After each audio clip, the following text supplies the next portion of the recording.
I'm Jolene Wynn, and this is the Porn Addict's Wife podcast, episode number 152, Healthy Boundaries. I used to think of myself as the wife of a porn addict, but I do not think of myself that way anymore, and you don't have to either. In this podcast, I am going to teach you how to manage your mind and your emotions so that you can stop living your life around your husband's pornography addiction.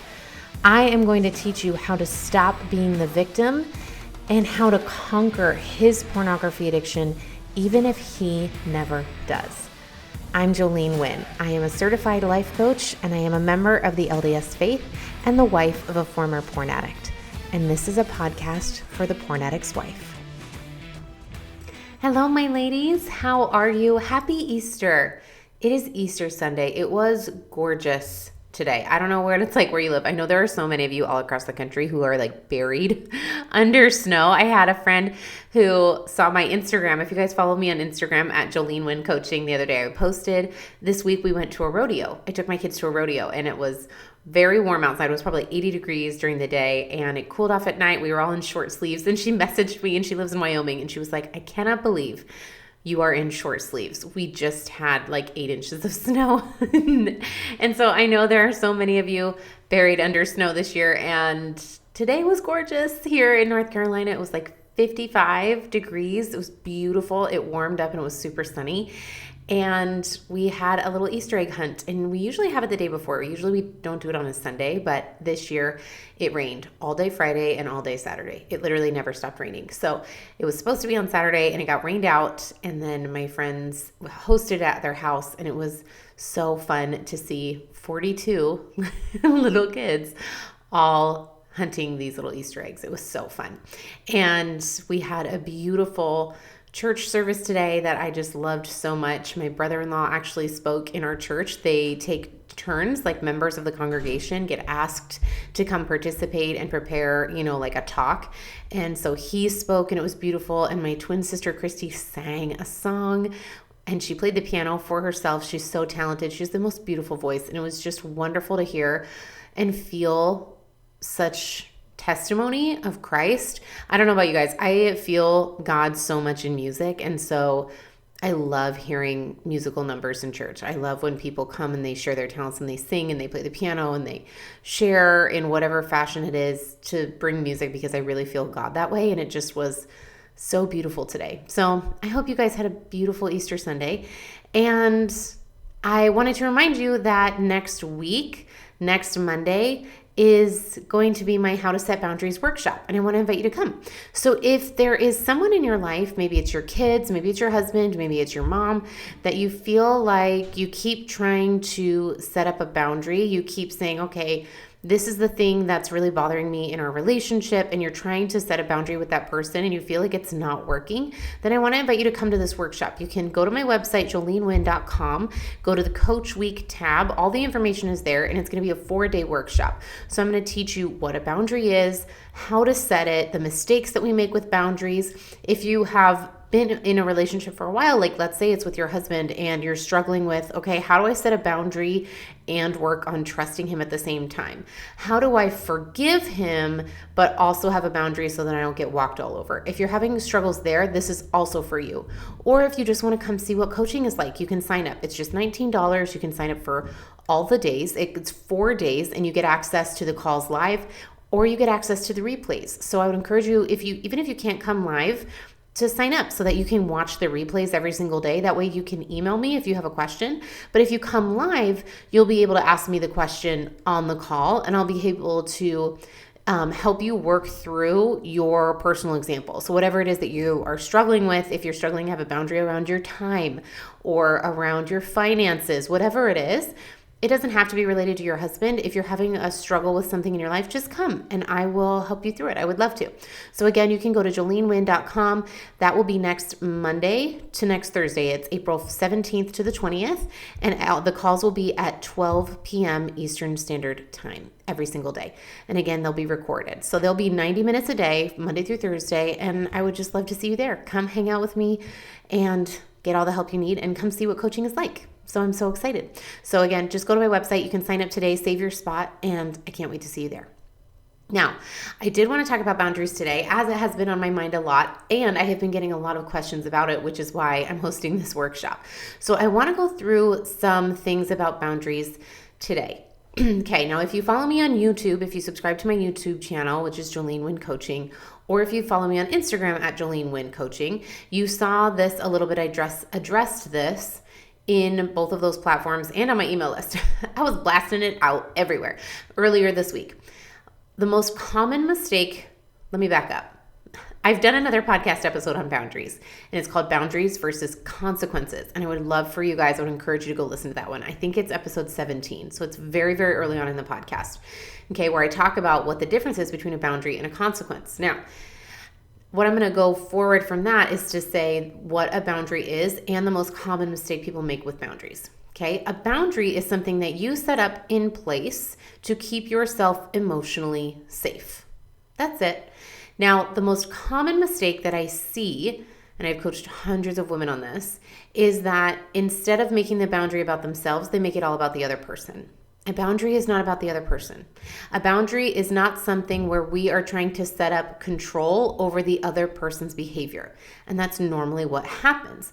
Normally, we say, okay, I am feeling uncomfortable. Why am I feeling uncomfortable? Oh, it's because he is always trying to initiate intimacy without talking to me first. And that makes me uncomfortable. I'm just making this up, okay? And so you say, okay, my boundary is that he has to talk to me first before he initiates, right? Now that sounds like it would solve your problem. However, you actually have no control over his behavior. You don't have any control over whether or not he actually does this. You are not him. You can't control whether he actually starts talking to you first or if he just starts to initiate. Does this make sense? So the problem with this is that then you're still super frustrated because you're trying to control something you have no control over. And so then you just get increasingly frustrated. And you might even say, hey, I've expressed this. We've talked about it. He even agreed to it. And yet he is violating my boundaries. He's not respecting my boundaries because he isn't following what I asked him to do. Okay, a boundary is not a request. A boundary is not something you say, hey, I would like you to change your behavior. I would like you to do this instead of that. And you need to follow that because when you do this, it makes me uncomfortable. That's not a boundary. A boundary is all about you. A boundary is when you set something up for yourself. When you say, if he starts to initiate and he hasn't spoken to me first, I'm going to step away. Or I'm going to talk to him about it. Or I'm going to stop. It's where you put yourself in control. You make it all about your own behavior. That way you have control of the outcome. Does this make sense? You guys following me? A boundary is not about the actions of the other person. It's about your own actions. And that's the most common mistake that I see is that women say, okay, I want to have a boundary around this thing. And so what they try to do is they say, my boundary is X, but what they're actually trying to do is say that their boundary is about the actions of the other person. And when you have no control over that, it's very exhausting because you're spending so much of your energy focusing on the actions of the other person. And it's super frustrating because you don't have control over it. And so then inevitably that person is going to behave how we think they shouldn't. And then we still get super frustrated and mad. And now we might get even more mad because we've taken the time to possibly even express to them our desire for them to change their behavior as a boundary, quote unquote, but it's not actually a boundary. Does this make sense? You guys following me? I'm going to go through several examples today, so bear that in mind, okay? I want to go through a couple of examples that have come up recently. Okay, so let's say, for instance, you're texting your mom and insert whoever, okay? Let's say you're texting your mom and your mom starts speaking to you via text in a way that you think is not great. Maybe you feel uncomfortable, maybe you feel frustrated, maybe you feel degraded, maybe you don't like the way she talks to you via text. Maybe you don't like the way she talks to you over the phone, okay? Now what most people do is they say, stop, you're not allowed to talk to me that way. That's not a boundary because you have no control over how they talk to you. You don't actually have control over the way that your mom speaks to you or how whoever it is in your life. You don't have any control how they text you. You don't have control over how they talk to you. And when you set a boundary that is all about them, then you're just sitting waiting for them to change their behavior. And that could be a while, okay? Now the boundary instead that I would suggest is all about you. That's a real boundary. That is, okay, this is what it looks like. It says, okay, if you talk to me that way, I'm going to leave the conversation. Whether that's hanging up the phone, blocking a number, stop texting them. You might block their number on their phone, whatever that looks like for you. It's something you have control over. It's your actions. Does this make sense? And when you have control over it, that puts you in the position where you are empowered to take control of your life. You have the ability to change the result because you are taking control. Does this make sense? And again, you're not focusing on what you can't change, on what you can't control. You're focusing on what you can. Does this make sense? The other person, you give the other person to show up however they're going to show up because they're going to do that anyway. But then you say, you know what? I can't control that person, but I can control me. So if they start to speak to me in a way that I don't like, then I'm going to do X, Y, or Z. Okay? And that X, Y, or Z has to be something you can control. Does this make sense? Now, here's the other thing about boundaries is you don't actually have to tell the other person. You don't have to say, hey, mom, I don't like the way that you talk to me. So if you start talking to me that way, then I'm going to leave the conversation. You can just commit to yourself in your head. Okay, so let's do an example with your husband. Okay, this is an example I get a lot is relapses. What do I do if he relapses? I have this boundary that if he relapses, then he has to sleep on the couch, but he doesn't want to sleep on the couch. That is not a boundary. That is a consequence. That's saying, if you do this, then this is what I'm going to make you do. The problem, ladies, is that unless you can physically remove him to the couch and make him stay there, if he doesn't want to do that, there's nothing you can do about it, really. So let's say he relapses and you're like, all right, your relapse, okay, my boundary is that you have to sleep on the couch. And he says, no, I want to sleep here in this bed. Now what? Now you have a boundary that maybe you feel super frustrated about. Maybe you say, you're violating my boundary. You're not respecting my boundary. It's not a boundary because it's not about you. It's about him. What you have is a consequence. And he's choosing not to do that. It's actually a consequence you have no control over, right? So instead, a boundary would say, you can either tell him this or just commit to yourself in your brain and say, all right, if you relapse, I'm going to call my best friend. I'm going to go for a drive by myself. I'm going to go sleep at my mom's. I'm going to sleep on the couch. I'm going to sign up for coaching. That was one that my client had. That was why she found me. That's how she found me. That was her boundary, not her consequence. That was her boundary for her husband. She said, all right, if he relapses one more time, I'm going to find someone to help me because I don't think I can make it through one more time. And that's what happened. So she found me. So again, a boundary doesn't have to be something that you communicate to the other person. You could just never tell them. However, it has to be something you have control over. And it can't be about the actions of the other person because you have no control over that. Okay, now if you're struggling with this, if you have something in your mind, you're like, yeah, but ... or what about this? Then I want to encourage you to come to the workshop next week so I can help you work through all of those individual examples, okay? Now today, I'm going to go over two things that came up, one from a client and one from a girl who was messaging me on Instagram. Okay, you can message me on Instagram and ask me questions. I answer them as best as I possibly can. And she asked a phenomenal question that I wanted to address on the podcast, okay?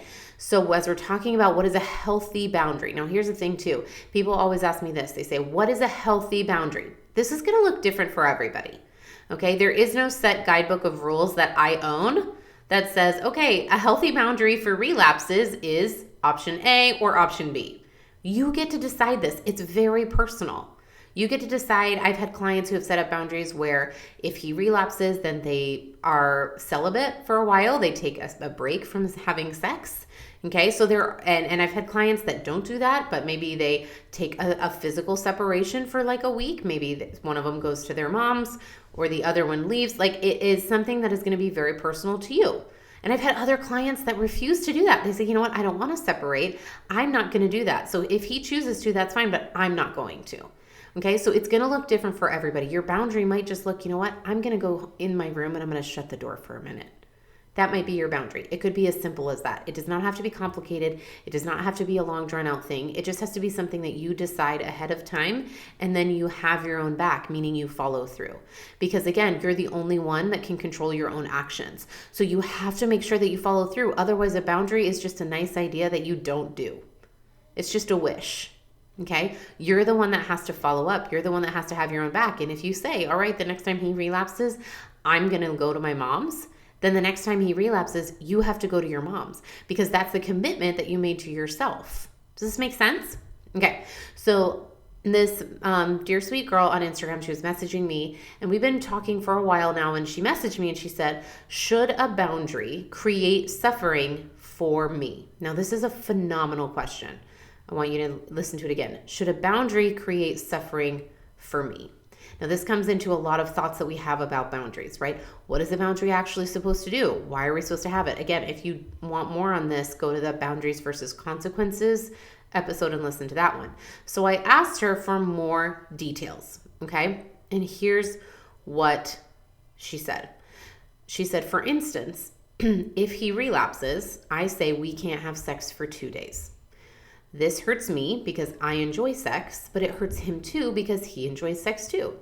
Or would a better boundary be if you relapse, then I need you to sleep on the couch? Okay. And then she said, I may have just answered my own question. Having a boundary may be uncomfortable at first, but realizing putting that boundary up is good and healthy. I just don't know good boundaries to set. Again, I know there are so many of you that are probably like, oh my gosh, me too. Again, come join me next week and we'll go over this. But I want you to notice, at first she said, would a better boundary be if he relapses, then he has to sleep on the couch? Pop quiz, is that a boundary? Yes or no? The answer is no. That is not a boundary because it's not something she has control over. Does this make sense?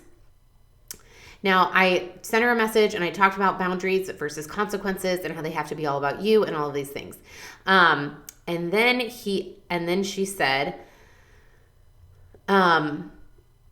so we could talk about boundaries before an event happens. For example, if we both agree that if he relapsed, he sleeps on the couch, then if he relapses because he agreed to that, would he need to sleep on the couch? And I was like, that's entirely up to you, but that's still not a boundary. That's an agreement.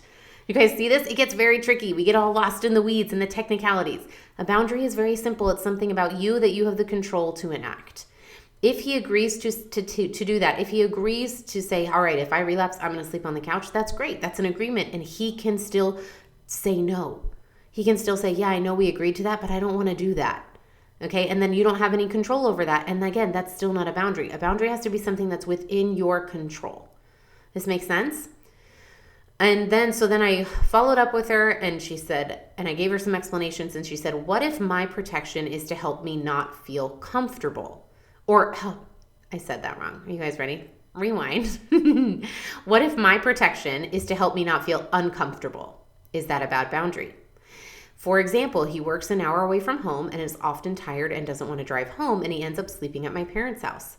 I don't like him sleeping at my parents' house, so it would make me feel better if he came home.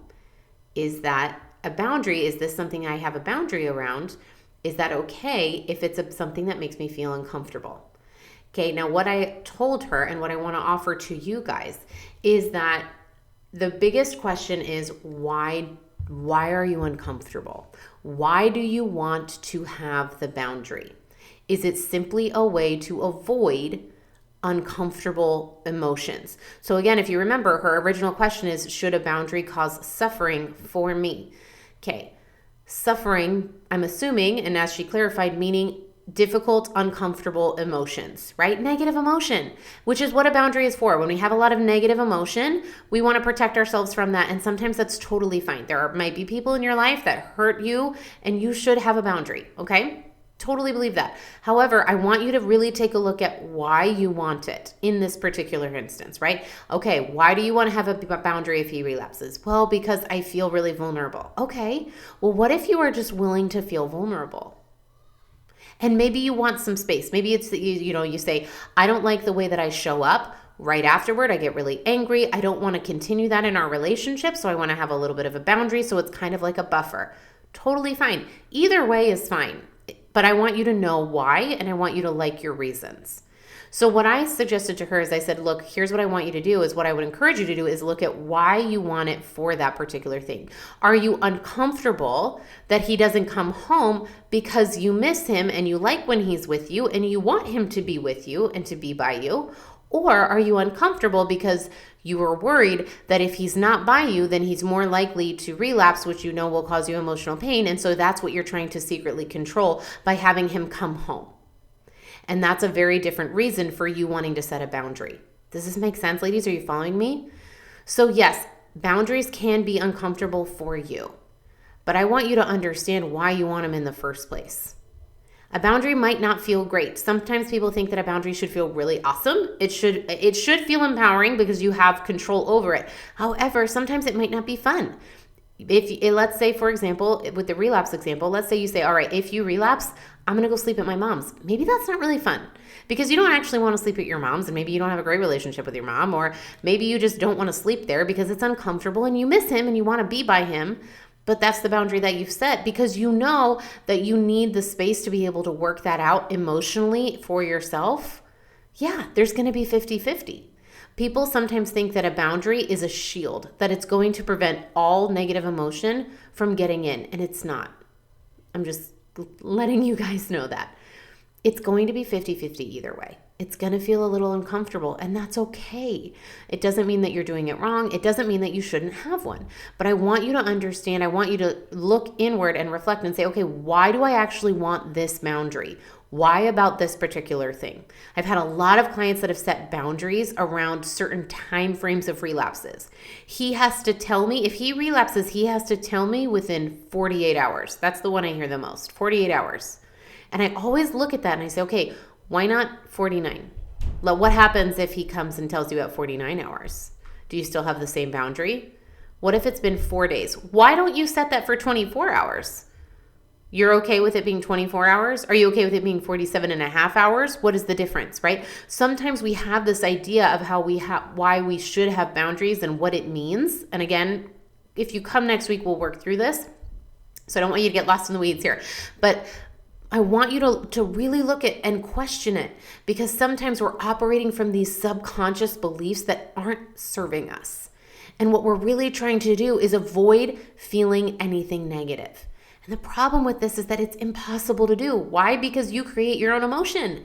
And life is 50-50. You're going to have 50% negative emotion, even if you set a boundary.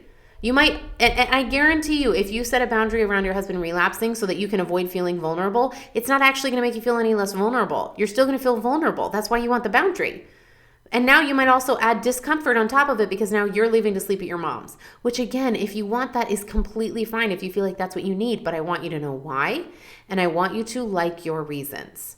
Does this make sense? That's how you set up a healthy boundary is you start questioning it and you do it intentionally rather than do it because you think it's something that you should do. I know I've given this example a million times, but that same client who came to me when her husband relapsed, and that's how she found me, later on, her husband relapsed again, and she said, we were talking about her fear of him relapsing. And I said, why are you so afraid of this? And we really got down into it, and she said, oh my gosh, I just realized the reason that I'm so afraid of it is because I don't want to get separated. I said, well, why would you separate? She's like, well, I feel like that's what should happen if he relapses again, is that I should. And I said, do you want to? She said, no. I said, well, then you don't have to. Okay. But she thought it was something that she should do. And so many of us have these subconscious beliefs or ideas about boundaries, about addiction, about pornography, about how many times it's acceptable or how long it can be before he tells you and then it's unacceptable. And then that means that you're a doormat and you're getting walked all over. And this is the kind of stuff that comes up and is brewing underneath and kind of running these ideas around boundaries. So it's super important to start bringing those to the surface so that you can decide on purpose. That's the whole point of everything I teach, is for you to start taking control so that if you want to have a boundary, go for it. I applaud you for doing that. I want you to do it correctly, and I want you to know why you want it, and you have to like your reasons. And if you like the reason that you just want to get out of the house so that you don't punch him in the face, perfect, great. And if you like the reason that it makes you feel really uncomfortable to be around him, perfect, great. Whatever the reason is, it's entirely up to you, and you have to know why, and you have to like your reasons because you're the one that has to live with it. Does this make sense? And doing it intentionally with full consciousness is so much more powerful than running it unintentionally, because unintentionally and subconsciously, you're going to get the same result that you're already creating. Okay? You're going to get the result of, I'm trying really hard to set this boundary and he keeps violating it. If you take nothing else from this podcast episode, just know that no one else can violate your boundaries. Because if they can, you're not setting them correctly. You are the only one who can violate your boundary. You are the only one who can disrespect your boundary. Nobody else can do that for you, against you, to you. Because if they are doing something that you think violates your boundary, should be a big red flag to you, because that means that you didn't set it correctly, because you made it about the other person. You made it something that they have control over. So if you think the other person is violating your boundary, you're doing it wrong. Okay? Tough love, but it's a great news, because that means all it means is, oh my gosh, red flag. Oh, this means that I didn't set it correctly. Let me take that as an indication that I need to look at it so I can try again. And then you can set it in a way that actually works for you to create the result that you're actually trying to achieve. And you'll be so much more successful that way. Okay, one more thing that I wanted to bring up from a client of mine. She brought up a question about boundaries, and I want to address this here because it's so good, just like the other girl on Instagram. Okay, so my client messaged me. We have a way for my clients to message me, and so she messaged me. It was like 10 o'clock in the morning on a day we didn't have a call, and she said, "What is the difference between having boundaries and avoiding negative emotion?" This is so good because it goes very similarly hand in hand with what that girl said on Instagram. Do you remember how she was saying, "I feel really uncomfortable when he doesn't come home, so I want to have a boundary around it"? Okay, again, so what I told her is you need to figure out what it is you're trying to avoid. Are you uncomfortable because you want him to come home because you love him so much and you don't like when he's not with you? Or are you trying to avoid the feeling, the discomfort that you have when you're not around him because it makes you more concerned or paranoid or anxious about his possibility of relapsing? Right? That's not a question I know. That's something she has to answer, right? So kind of in the same vein, my client said, "What is the difference between having boundaries and avoiding negative emotion?" She said, "I'm in a pretty dark and hard-hearted place right now, trying not to judge myself and desiring to create some boundaries around spending time with a sibling of hers, but also not wanting to run away from uncomfortable feelings." Okay, so this isn't even about her husband. This is about a family member. So I said, this is a great question. The way you'll know is when you ask yourself why you want the boundary in the first place. If it's to avoid negative emotion, it's not necessarily a bad thing. Maybe it's exactly what you need to do. Ladies, it's not dumb to avoid negative emotion, even if you know how to process it.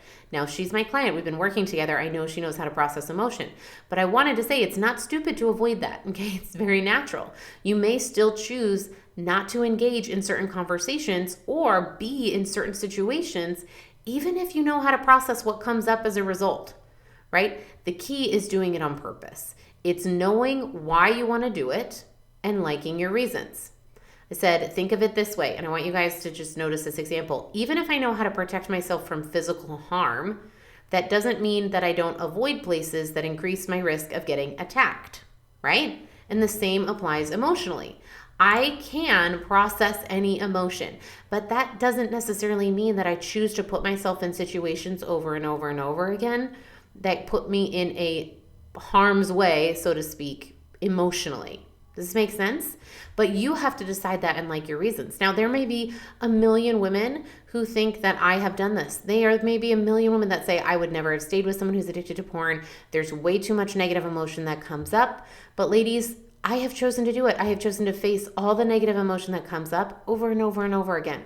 And I'm willing to do it. Why? Because I know how. I am completely willing to process my emotions. I am willing to be in a relationship where I might get hurt because guess what, ladies? Even if your husband's not addicted to porn, you still have a 50-50 marriage. There's still a chance that your husband's going to hurt your feelings. Just ask any of your friends who has husbands aren't addicted to porn if their husband has ever hurt their feelings, and the answer is going to be yes. It's all based on what it is you're trying to avoid and why. So if you find yourself after this podcast episode, and I'd really encourage you to take that look, if you find yourself saying, okay, what is it that I'm trying to avoid? What is it that I want to create a boundary around? And you ask yourself why and you come up with a reason. I want you to keep asking yourself why until you figure out the root issue, till you figure out what's really causing it. Is it really because I'm afraid he might relapse? And why am I so afraid of that? What do I make it mean if he does? And now if you want help with this, again, come next week and I'll help you. But if you can, ask yourself these questions. Why do I want the boundary? Why this boundary? Why this timeline? Why this method of communication? Why this day? Why this time of year? Whatever it is, right? Why is it with this person? And when you get to the root of that, That's what I want you to look at, because that's the thing that's going underneath subconsciously, and I want you to look at it. And if you're trying to avoid negative emotion simply because it's uncomfortable and you don't know how to feel it and it scares you, then I would encourage you to come work with me so I can show you how to process it. Because what happens most often is our attempt to avoid negative emotion is simply because our brain is afraid of it. Our brain is always wired to keep us safe, and it thinks that negative emotion can hurt us. So this is when you tell your brain that you're the one in charge, and you remind your brain that the worst thing that can happen when you feel a feeling is you just feel it. That's it. And if your emotions can't hurt you, then you get to choose what happens next. A boundary is all about putting yourself in control, because that is the ultimate and most empowering thing that I can ever teach you, is to start living on purpose, being in control of who you are and what you do and your relationships, rather than living the way that you have been on an emotional roller coaster where you feel like you're at the mercy of everybody else's actions. Okay? All right, ladies, I love you so much. If you want help with this, come join me next week and I'll help you. I'll talk to you next week. So take care. Hello, my lady. I wrote a book and I would love for you to read it. It's called The Not Enough Wife, and you can get it on Amazon today. This book is for any woman who has ever felt like she wasn't enough, not enough as a wife or as a mom, if she didn't have Instagram-worthy enough pictures, if she didn't throw Pinterest-worthy parties, if she ever felt like she was not enough, this is the book for her, and it's for you too. So go to Amazon today, go search up The Not Enough Wife by Jolene Wynn, and grab a copy for yourself and for all the women in your life. I hope you love it, and I can't wait to hear what you think.